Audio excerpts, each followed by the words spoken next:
دوستان زیادی به ما دایرکت داده بودید که میخواید برای درمان مسائل روان مثل اضطراب، مثل فوبیاهای مختلف، مثل اعتماد به نفس، مثل خاطرات گذشته، خاطرات بد گذشته، مثل خیانتی که بهتون شده، میخواین از هیپنوتراپی استفاده بشه برای درمان.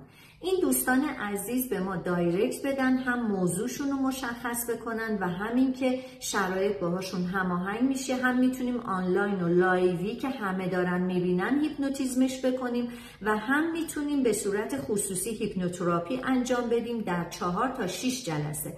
لطفاً این فیلمو برای همه اون دوستانی که میخوان در هیپنوتراپی های ما شرکت کنن و درمان بشن بفرستید، سیوش کن، برای خودت نگهش دار که بتونی ما رو پیدا کنی و در جلسات درمانی هیپنوتراپی ما شرکت کنی. موفق باشین هر جای دنیا هست.